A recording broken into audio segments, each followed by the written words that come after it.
Marqos chapter 5. And they came to the other side of the sea, to the country of the Gadarenes. And when he came out of the boat, immediately there met him out of the tombs a man with an unclean spirit. And he had his dwelling among the tombs. And no one was able to bind him, not even with chains, because he had often been bound with shackles and chains, but the chains had been pulled apart by him, and the shackles broken in pieces, and no one was able to tame him.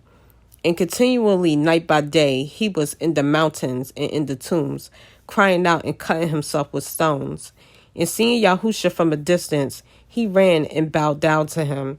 And having called out with a loud voice, he said, "What have I done with you, Yahusha, son of the Most High El? Swear to Elohim not to torture me." For he has said to him, "Come out of the man, unclean spirit." And he was asking him, "What is your name?" And he answered, saying, "My name is Legion, because we are many." And he begged him very much that he would not send them out of the country. Now a great herd of pigs was there, feeding near the mountains. And all the demons begged him, saying, "Send us to the pigs, so that we enter into them." And he gave them permission, and the unclean spirits came out and entered into the pigs. They were about 2,000, and the herd rushed down the steep place into the sea, and drowned in the sea. And those who fed the pigs fled, and reported it in the city and in the country, and they went out to see what had taken place. So they came to Yahusha and saw the demon-possessed one, him who had the legion, sitting and dressed, and in his right mind, and they were afraid. And those who saw it related to them what was done to the demon-possessed one and about the pigs, and they began to plead with him to leave their borders. And as he was entering into the boat, he who had been demon-possessed begged him that he might be with him. And Yahusha did not allow him, but said to him, "Go home to your friends and report to them what the master has done for you and how he had compassion on you." And he left and began to proclaim in Decapolis all that Yahusha had done for him, and all marveled. And when Yahusha had passed over again by boat to the other side, a large crowd assembled him, and he was by the sea. And see, one of the rulers of the congregation came, Yair by the name.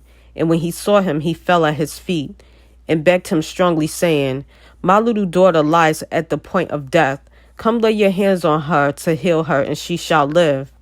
And he went with him, and a large crowd was following him, and they were thronging him. And a certain woman had a flow of blood for 12 years, and had suffered much from many physicians, and spent all that she had, and was no better, but rather become worse. Having heard about Yahusha, she came behind him in the crowd and touched his garment. For she said, "If I only touch his garments, I shall be made well." And immediately the fountain of her blood was dried up, and she felt in her body that she was healed of the affliction. And immediately Yahusha, knowing in himself that power had gone out of him, turned around in the crowd and said, "Who touched my garments?" And his taught ones said to him, "You see the crowd is thronging you, and you say, 'Who touched me?'" And he was looking around to see her who did this. And the woman, fearing and trembling, knowing what was done to her, came and fell down before him and spoke to him all the truth. And he said to her, "Daughter, your belief has healed you. Go in peace and be relieved from your affliction." As he was speaking, they came from the ruler of the congregation's house, saying to him, "Your daughter is dead. Why trouble the teacher any further?"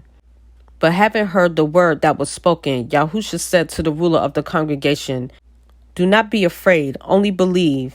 And he allowed no one to follow him except Kepha and Jacob and Yohanan, the brother of Jacob.